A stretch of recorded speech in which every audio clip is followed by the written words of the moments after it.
Another day, another accomplishment na naman. Nagmadali na nga ako at andito na yung sundo ko. Syempre, hindi ko makakalimutan itong baon ko. Syempre, food is life. Sa sobrang busy ko, wala na akong time maglaban ng sapatos ko at pink pa yung medyas ko.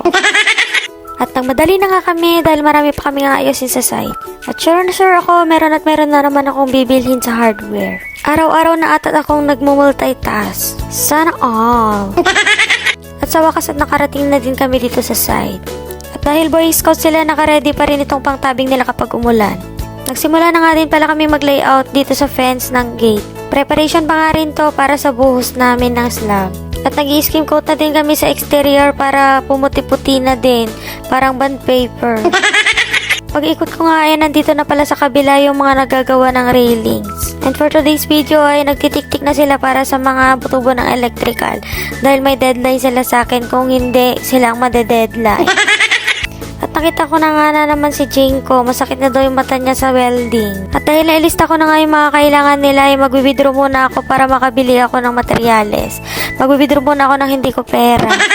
Pagbalik ka namin ng site ay saktong-sakto yung nagtitinda ng merienda. Nagmerienda nga muna din ako para may lakas ako mag-sermon.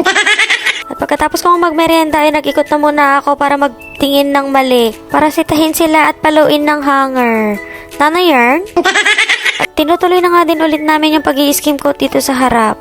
Nakita ko na naman si Jinko. Sabi niya masakit na daw yung mata niya. Sabi ko palitan na lang ng mata ng kambing. Sabi nga niya na sa akin, namumula na din daw yung mukha niya. Sabi ko naman ayaw mo nun, libre blush on. At bago pa ako tuloy ang ma-stress, kumain muna kami. Bago nga ako kumain, ayos ko muna tong buhok ko kasi tumutubo na yung sungay ko. Sobrang dami nga naming ulam ay parang piyestahan. Siguradong masaya na naman sila dito sa toolbox at nakita na naman ako. At talagang binabalik-balikan ko nga itong salamin dito. Kaso parang may naiwan pa akong bigote. Likotan ko nga din itong gumagawa dito sa likod.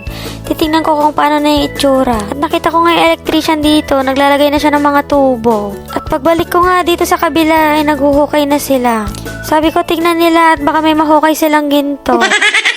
Malalim nga din tong mga hinuhukay nila at lalabasan ng mga tubo. Nagsimula na nga din sila mag-asintada dito dahil tapos na sila mag-layout. Naikabit na nga din tong mga wood planks dito sa may hagdan at magsisimula na silang mag-cladding. Napaupo na nga na naman ako at kailangan ko na namang gumawa ng mga report na hinihingi nila. Tinatawanan ko nga sila at tataranta sila na tumba yung sasakyan nila nung may nag-deliver. Nagpa-deliver na nga din ako ng graba dito para makapag-prepare na kami para sa gravel bedding. Pinapanood ko nga yung mga gumagawa dito sa taas at napapatulala na naman ako. Unti-unti na nga din namin napapaganda tong harapan. Baka sa susunod na linggo nga ay mapapaganda na din namin to, mapifinish na namin tong harap. Nagsimula na nga din kami maglagay ng tubo dito para sa outlet ng septic tank. Hindi na nga namin nilaliman to at kaya naman na ng tubo. Baka iba na ang mahukay, baka tain na. Magpapahatid na nga din ako at hapon na may gagawin pa ako. Humihingi nga din sa akin ng gamot si Jinko kaya sabi ko sa driver hintayin na niya. Sabi ko nga bigyan ko na ng madami para sipagin ulit siya mag-welding. Yun lang, bye!